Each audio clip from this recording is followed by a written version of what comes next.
Salve, meus amigos, sejam todos bem-vindos ao nosso curso Matérias Isoladas para as Carreiras Policiais. Vamos começar hoje o nosso curso e já vamos começar com uma matéria que despenca em concurso, Lei de Tortura. Vem comigo aqui, a Lei de Tortura, a Lei Atual 9455 de 97. Mas antes, meus amigos, a gente falar especificamente da lei, né, a Lei de Tortura, precisamos verificar como se deu esse movimento no cenário internacional a respeito do tema. Então, eu posso adiantar para os senhores.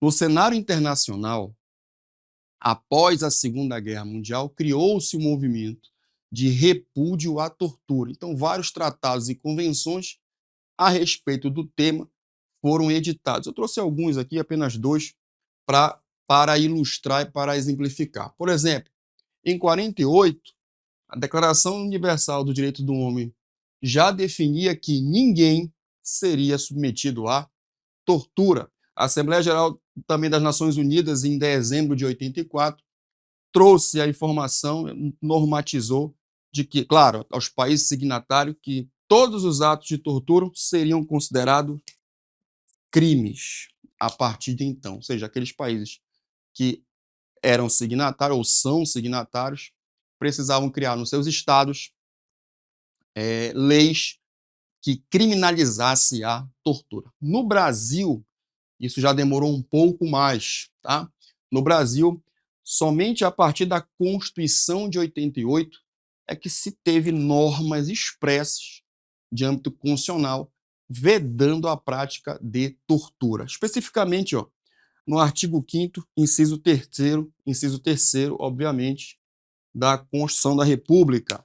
Tudo bem, meus amigos? De lá, ninguém será submetido à tortura nem a tratamento desumano ou degradante.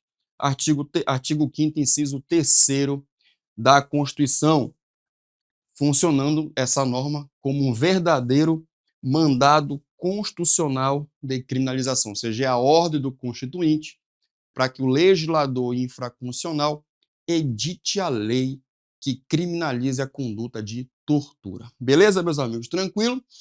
Já começo fazendo uma pergunta aqui.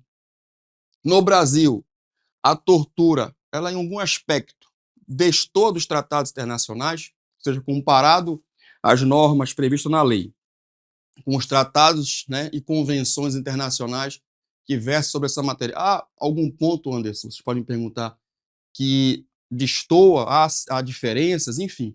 Meus amigos, sim, nós podemos colocar aqui as principais diferenças. Vamos lá, em relação ao sujeito ativo. Como é o sujeito ativo, ou seja, aquele agente criminoso que vai praticar a prática, que vai praticar o crime de tortura na prática, lá no sistema internacional?